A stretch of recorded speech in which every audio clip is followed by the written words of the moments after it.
बिहार चुनाव में गठबंधन 4 के पास है सीएम पद के 6 दावेदार। किसी राज्य में मुख्यमंत्री के इतने चेहरे कभी नहीं उतरे। बिहार में भी पहली बार एक कुर्सी के 6 दावेदार ठोक रहे ताल। दिल्ली में बढ़ते प्रदूषण को कम करने के लिए युद्ध स्तर पर चल रहा काम। दिल्ली सरकार ने राजधानी में रेड लाइट ऑन गाड़ी ऑफ अभियान किया शुरू। राघव चड्ढा ने पड़ोसी राज्यों से भी सहयोग की अपील। दुर्गा पूजा के लिए मूर्तियों को अंतिम रूप देने में जुटे कलाकार। कम बिक्री के चलते आर्थिक तंगी का सामना कर रहे मूर्तिकार। कई जगह कोरोना व थीम पर आयोजित होगी दुर्गा पूजा। राज्यों के विधानसभा के चुनाव के इतिहास में 17वीं बिहार विधानसभा के चुनाव में इस बार 1 नहीं 2 नहीं बल्कि 6 सीएम पद के घोषित दावेदार हैं और इन 6 में से 4 तो बिहार की सत्ता के गठबंधनों के नेता हैं।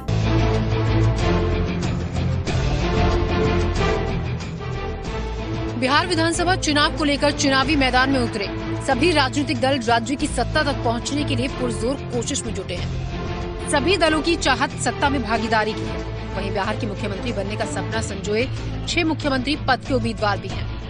बिहार के मुख्यमंत्री नीतीश कुमार एक बार फिर से राष्ट्रीय जनतांत्रिक गठबंधन के मुख्यमंत्री का चेहरा है। वहीं राष्ट्रीय जनता दल नेतृत्व वाले विपक्षी दल के महागठबंधन राजद नेता तेजस्वी यादव को मुख्यमंत्री बनाने के दावे के साथ चुनावी मैदान में है। तेजस्वी और नीतीश के अलावा राष्ट्रीय लोक समता पार्टी बसपा के साथ 6 दलों का गठबंधन ग्रैंड डेमोक्रेटिक सेक्युलर फ्रंट ने पूर्व केंद्रीय मंत्री उपेंद्र कुशवाहा को मुख्यमंत्री पद का दावेदार बनाया है। तो वहीं जन अधिकार पार्टी के अध्यक्ष पप्पू यादव को प्रगतिशील लोकतांत्रिक गठबंधन ने मुख्यमंत्री पद का उम्मीदवार घोषित कर चुनावी मैदान में जोर लगाए हुए है। लोक जनशक्ति पार्टी ने अपने अध्यक्ष चिराग पासवान को मुख्यमंत्री पद का उम्मीदवार घोषित कर रखा है। हालांकि चिराग ने अब तक खुद को मुख्यमंत्री पद का प्रत्याशी सार्वजनिक रूप से घोषित नहीं किया है। इधर इस चुनाव में प्लूरल्स पार्टी की प्रमुख पुष्पम प्रिया चौधरी भी खुद को मुख्यमंत्री प्रत्याशी घोषित कर चुनावी मैदान में है। बहरहाल सभी मुख्यमंत्री पद के उम्मीदवार सत्ता के शिखर तक पहुंचने के लिए चुनावी मैदान में खूब पसीना बहा रहे हैं। लेकिन इस लोकतंत्र में जनता किन के कामों और चेहरे पर मोहर लगाती है, ये तो 10 नवंबर को ही पता चलेगा।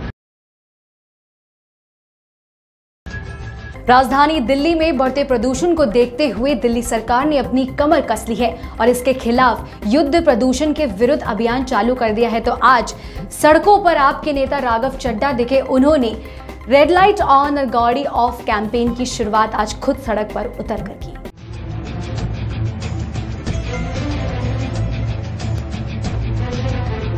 दिल्ली में बढ़ते प्रदूषण को कम करने के लिए युद्ध स्तर पर काम चल रहा है। दिल्ली सरकार ने राजधानी में रेड लाइट ऑन गाड़ी ऑफ अभियान शुरू कर दिया है। इसकी शुरुआत आज राजेंद्र नगर चौक से राघव चड्ढा ने की। ये प्रदूषण से निपटने के लिए चलाए जा रहे युद्ध प्रदूषण के विरुद्ध अभियान का एक हिस्सा है। राघव चड्ढा ने कहा कि दिल्ली सरकार के साथ पड़ोसी राज्यों की सरकारों को मिलकर काम करना होगा, तभी प्रदूषण कम होगा और आम लोगों को भी इस मुहिम में योगदान देना होगा। राघव चड्ढा ने बताया कि ज्यादा ट्रैफिक वाले इलाकों को चिन्हित किया गया है और वही ये मुहिम चलाई जाएगी। दिल्ली का मुद्दा नहीं है, उत्तर भारत का मुद्दा है। इस मुद्दे में उत्तर भारत के तमाम राज्य भी साथ आकर अरविंद केजरीवाल जी का साथ देंगे और हम बहुत जल्द इस लड़ाई में जीतेंगे। वायु प्रदूषण हारेगा। जिस तरह आप लोग यहाँ पे वॉलंटियर्स आए हुए रेड लाइट पे खड़े होकर अवेयर कर रहे हैं, क्या ये दिल्ली के बाकी हिस्सों में भी हर विधानसभा में ऐसा कुछ किया जाएगा या सिर्फ अभी आपने शुरुआत? देखिए, हमने अपनी विधानसभा राजेंद्र नगर विधानसभा में शुरुआत करी है और हमारे कई सारे कार्यकर्ता राजेंद्र नगर विधानसभा की कई ऐसे जंक्शन, ऐसी लाल बत्तियाँ जहाँ पर ट्रैफिक बहुत रहता है। जैसे आप देख सकते हैं हमारे पीछे काफ़ी ट्रैफिक है। ये राजेंद्रा प्लेस का गोल चक्कर है, यहाँ पे काफ़ी ट्रैफिक रहता है और ऐसे जंक्शंस आइडेंटिफाई करके हम लोग वहाँ पर अपने तमाम वॉलंटियर्स को तैनात कर रहे हैं और हमारे सभी वॉलंटियर्स अपना काम छोड़कर समय निकालकर सुबह और शाम के समय जब ट्रैफिक चरम पर रहता है उस समय जन सेवा कर रहे हैं, ये अवेयरनेस कैंपेन चला रहे हैं और मुझे पूरा विश्वास है कि इससे कहीं ना कहीं सिविल सोसाइटी का पार्टिसिपेशन बनेगा और बिना सिविल सोसाइटी के पार्टिसिपेशन के कोई भी लड़ाई नहीं लड़ी जा सकती। और अरविंद केजरीवाल जी तो सिविल सोसाइटी की पार्टिसिपेशन और सबको साथ लेकर एक बड़ी लड़ाई लड़ने के लिए जाने जाते हैं, तो उन्हीं के दिखाए हुए नक्शे कदमों पर राजेंद्र नगर विधानसभा चल रही है। हाथों में रेड लाइट ऑन गाड़ी ऑफ के पोस्टर और बैनर लिए आम आदमी पार्टी के कार्यकर्ता और राघव चड्ढा रेड लाइट पर इकट्ठा होकर वहां रुके वाहन चालकों से अपील करते हुए दिखे। और लोगों को समझाया कि रेड लाइट पर गाड़ी ऑफ करें और प्रदूषण को कम करने में अपनी भागीदारी निभाएं। आम लोगों ने इस मुहिम की सराहना की और उम्मीद जताई कि इससे प्रदूषण कम करने में मदद मिलेगी।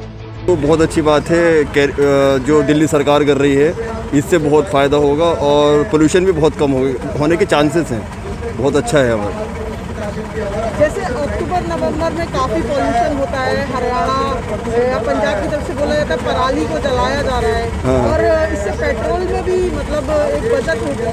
कितना आपको ये सही लग रहा है? ये दरअसल क्या है कि देखो दिल्ली सरकार इसके लिए भी काम कर रही है। पोल्यूशन के जैसे मतलब पानी से उसको बुझा रहे हैं और उसको दबा रहे हैं, उससे भी बेनिफिट्स होगा और ये इससे भी बेनिफिट्स होगा।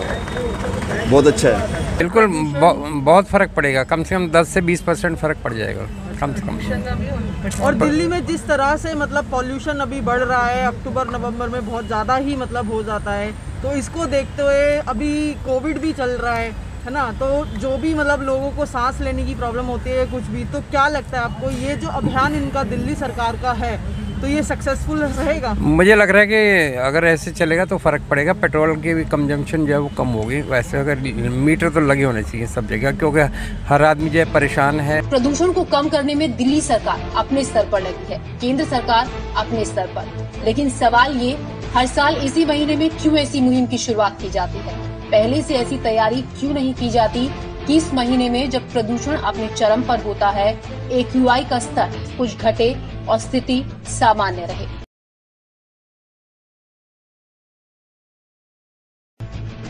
केंद्र सरकार की ओर से लाए गए कृषि कानून पर चर्चा और उसके खिलाफ विधेयक पेश करने के लिए पंजाब विधानसभा में विशेष 2 दिवसीय सत्र सोमवार से शुरू हो गया है। इसी को लेकर आज सदन में जमकर बहस हुई।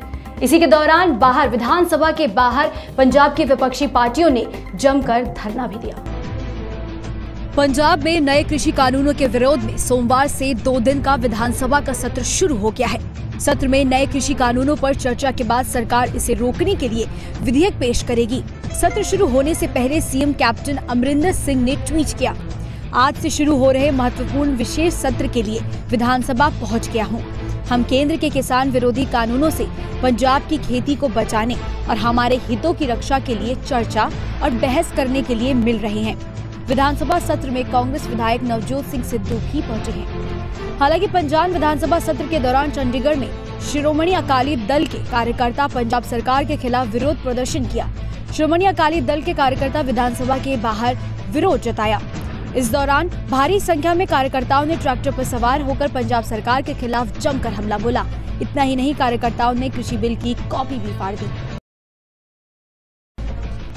देश में दुर्गा पूजा तो शुरू हो गई है, वहीं दूसरी ओर कलाकार मूर्तियों को आखिरी रूप देने में जुटे हुए हैं। लेकिन इस बार कोरोना महामारी का असर कलाकारों पर भी देखने को मिला है, क्योंकि वो बहुत प्यार से दुर्गा पूजा के लिए मूर्तियां तो बना रहे हैं, लेकिन उसका कोई खरीदार नहीं है, जिसकी वजह से आर्थिक संकट सामने आ गया है। कोरोना काल में हर त्योहार का रंग फीका पड़ गया है और ऐसा कब तक रहेगा इसका भी अंदाजा नहीं लगाया जा सकता। धूमधाम से मनाया जाने वाला दुर्गा पूजा भी इस साल फीका होने वाला है। वहीं मूर्तिकार भी दिन रात एक करके मूर्तियां बनाने में जुटे हैं। मूर्तिकारों की माने तो कोरोना महामारी के चलते इस बार शारदीय नवरात्र में मूर्तियों का कारोबार काफी कम है। कोरोना काल में मूर्तियों की बिक्री घट गई है। इसका सीधा असर उनके कारोबार पर पड़ रहा है। डर तो बहुत है, लेकिन फिर भी छोटा छोटा मूर्ति है, अलग से बना रहा है। किसी का घर के लिए कोई पूजा वूजा करेगा, कोई पर्व में तो नहीं करने देगा, घर में पूजा करने के लिए इसी हिसाब से मैं दे रहा है। कोरोना काल में शुरू हो रही दुर्गा पूजा की थीम भी इस बार सबसे अलग देखने को मिल रही है। हर साल मां दुर्गा को महिषासुर का वध करते हुए दिखाया जाता था, लेकिन इस बार दिल्ली के सफदरजंग में होने वाली दुर्गा पूजा में कोरोना का वध करते हुए दिखाया जाएगा। और इतना ही नहीं, यहाँ इस बार कोई भी मूर्ति भी नहीं लगाई जाएगी, बल्कि पोस्टर पर मां दुर्गा की फोटो की पूजा की जाएगी। महिषासुर को वध करते हैं, मगर इस बार हम करुणासुर को वध कर रहे हैं। ये इस बार हमारा थीम। बहरहाल सभी मूर्तिकारों के सामने इस बार एक ही समस्या सबसे गंभीर है। जो मूर्ति बन रही है उतनी बिक नहीं रही, और जितनी बिक रही है उसके भी दाम ज्यादा नहीं मिल रहे। रामनगरी अयोध्या में रामलीला का मंचन शुरू हो गया है, लेकिन इस बार खास बात यह है कि रामलीला वर्चुअल है, क्योंकि कोरोना की सभी गाइडलाइंस को फॉलो भी तो करना है। और इस बार आपको रामलीला में असरानी, शहबाज खान, बिंदु दारा सिंह और रवि किशन जैसे जाने माने चेहरे जरूर दिखाई देंगे।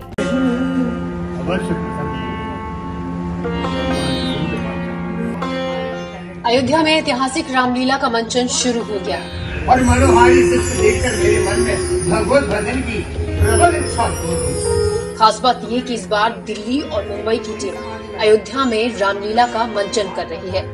कोरोना महामारी को ध्यान में रखते हुए अयोध्या की रामलीला वर्चुअल तरीके से हो रही है। 25 अक्टूबर तक चलने वाली इस रामलीला में फिल्म जगत के कलाकार किरदार निभा रहे हैं। अयोध्या की रामलीला में पहले दिन 2 प्रमुख कलाकार दिखाई दिए। इसमें नारद की भूमिका में असरानी और रावण की भूमिका में शहबाज खान ने अपने अपने किरदारों को जीवंत कर दिया।